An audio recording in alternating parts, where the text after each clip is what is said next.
සුබ දවසක් ඔයාලට. ඔන්න මං අද රසම රස වටලප්පන් එකක් හදනවා. අපි බලමු මේකට අවශ්‍ය කරන දේවල්.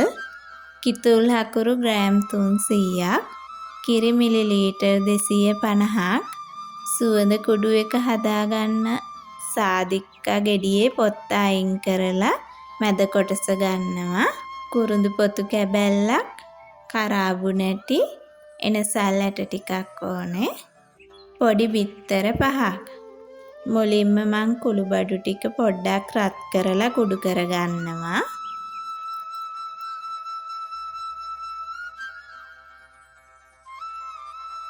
දැන් ගේටරයක් අරගෙන හකුරු කෑල්ල ගා ගන්නවා. එතකොට හකුරු ටික දිය කරගන්න පහසුයි. දැන් භාජනයක් අරගෙන කිරි ටික එකතු කරගන්නවා. කිරි එකට ගාගත්ත හකුරු ටිකත් එකතු කරලා හැන්දකින් හොඳට දිය කරගන්නවා.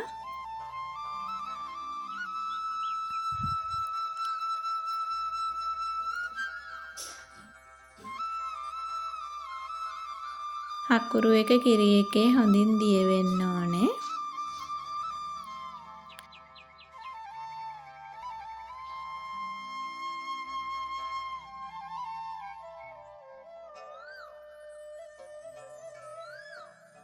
දැන් හකුරු ටික කිරි එකේ දිය වෙලා තියෙන්නේ.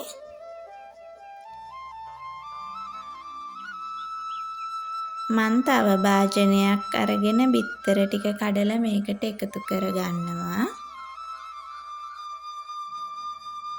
මං බිත්තර ටික වෙන වෙනම කඩලා තමයි මේකට එකතු කරගත්තේ.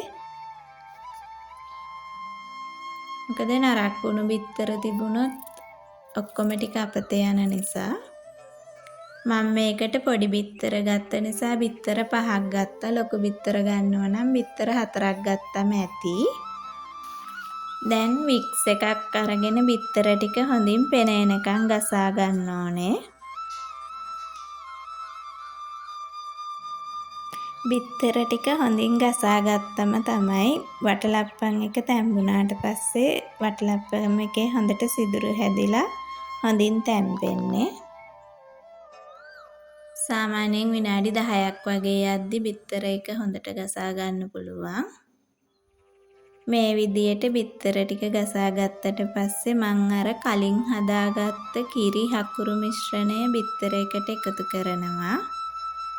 ඒකටම කුළුබඩු ටිකත් එකතු කරලා හොඳින් මිශ්‍ර කරගන්නවා.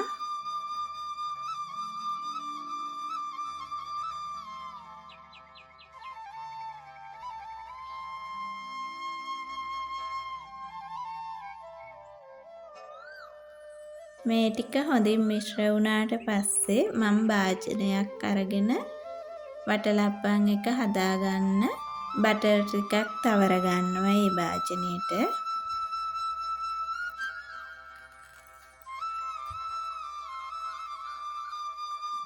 දැන් හදාගත්ත මිශ්‍රණය බටර් තවරගත්ත භාජනයට පෙරා ගන්නවා. මේක පෙරා ගනිද්දි මේ එන පෙන වගේ ටික අයින් කරන්න ඕනේ.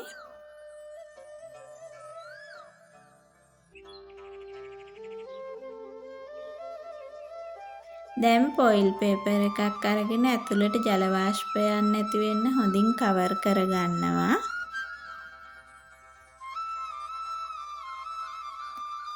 විනාඩි 35ක් 40ක් විතර මේක මං ස්ටීම් කරගන්නවා. ස්ටීම් කරගත්තට පස්සේ වටලප්පන් එක තියෙන්නේ මේ විදියට. මම මේක ශීතකරණයේ පැය 2ක් විතර තියලා අනිත් පැත්තට හරව ගන්නවා. වටලප්පන් එක හොඳින් තැම්බිලා මේ විදියට සිදුරු තියෙනවා.